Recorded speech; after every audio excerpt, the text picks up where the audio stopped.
There is something pretty satisfying about watching like a bunch of CGI robots fight another bunch of CGI robots and they just like punch each other a lot. I don't know. I think that's pretty cool. I think that's why I've been able to tolerate a lot of these live-action Transformer movies. And in this video, I recently watched the newest one, Rise of the Beasts. Rhinox, maximize!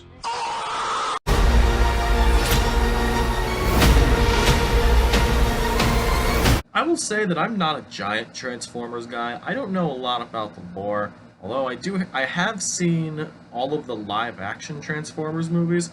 Mainly, I understand the appeal for at least the first three, the ones directed by Michael Bay, the ones with Shia LaBeouf, mainly.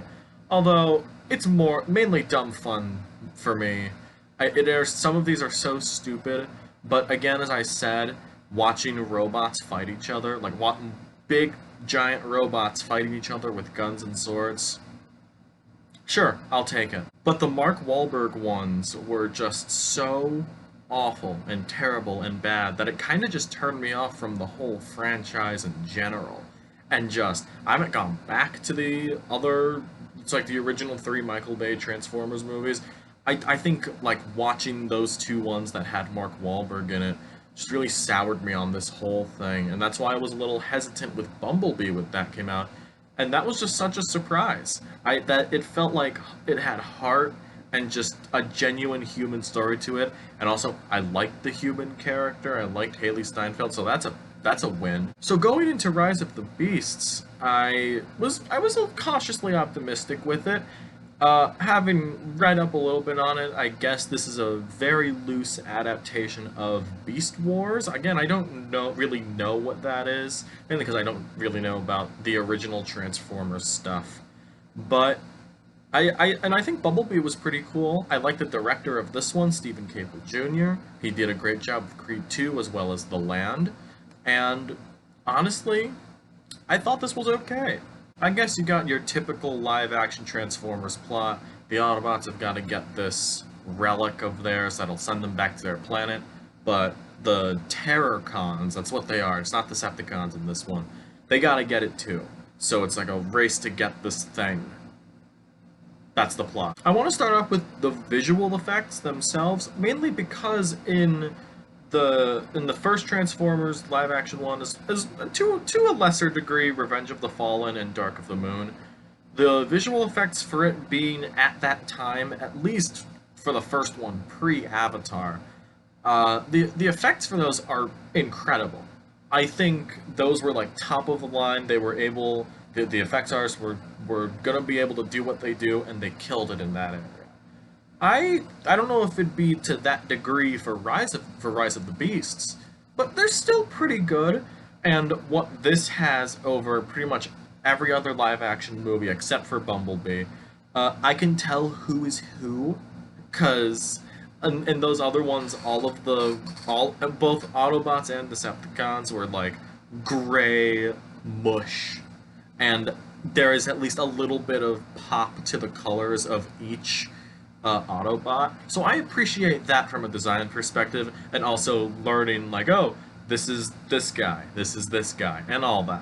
The action here is pretty nice too.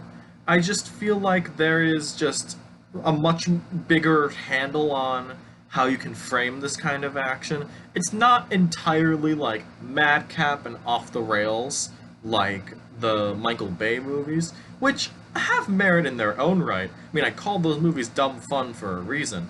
But I would say that this isn't as stylized as the Michael Bay directed ones, but it's still good in its own right, and it's much more, I would say, more visually appealing to me. When it comes to the acting and voice acting, I actually think that the human element of this is also pretty good. I don't think it matches Bumblebee in that area, but I still think it's pretty good. Anthony Ramos and Dominique Fishback essentially play the two lead human characters in this.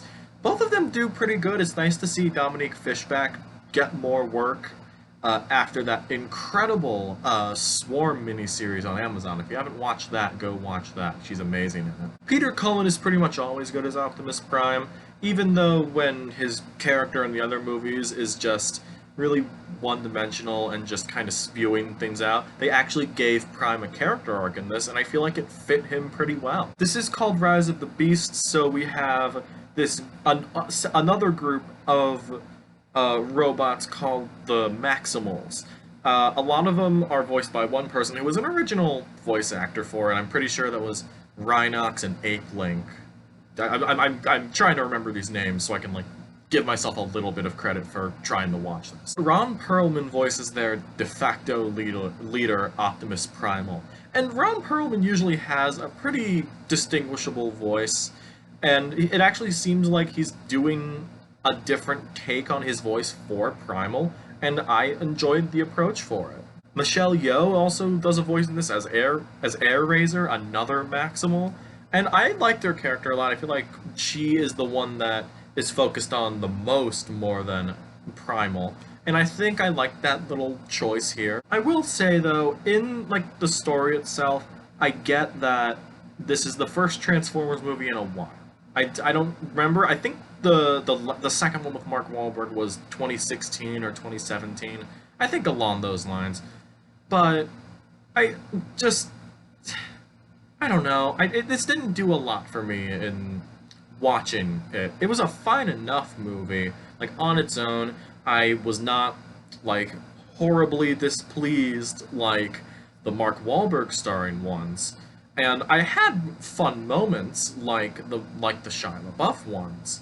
But I just feel like it didn't match those highs that Bumblebee had, and I feel like it kind of brings it down, and I guess I hate to say it, I think it's a little bland.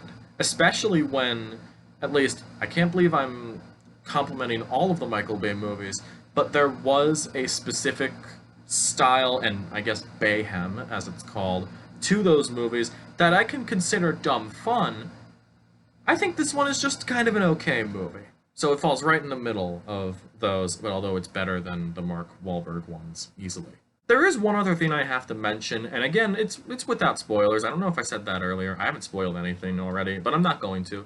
And that is the final scene of this movie where they hint at where they're going for a sequel in the future of the franchise. And it's very weird. I'm kind of shocked that they're going in this direction with it, and I gotta admit, it got me interested to see where this is gonna go, because it's something, honestly, kind of out of left field, and I think they're crazy enough over there to maybe make this work. I don't know if this has happened in, because I know there are Transformers comic books. I don't know if this has happened in the comic books before. So this could just be me going, oh, I don't know shit about Transformers. But yeah, if this has happened before, sure, do it in the movies, why not? Yeah, I guess that's it for Rise of the Beasts. I thought it was fun. Just put something on around the house, and just nothing really stood out to me, though. Although, I forgot to mention it, I thought Pete Davidson was pretty good in this.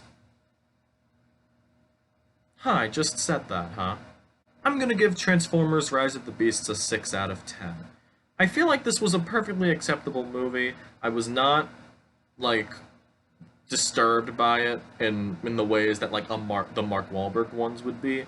But this was a perfectly fine movie, and I guess I'll stick around to see for what happens next. Since this has been out for a little bit, what did you think of Transformers Rise of the Beasts? Where does this rank in your Transformers movie ranking? I still need to see, like, the original animated one, which I know is supposed to be great.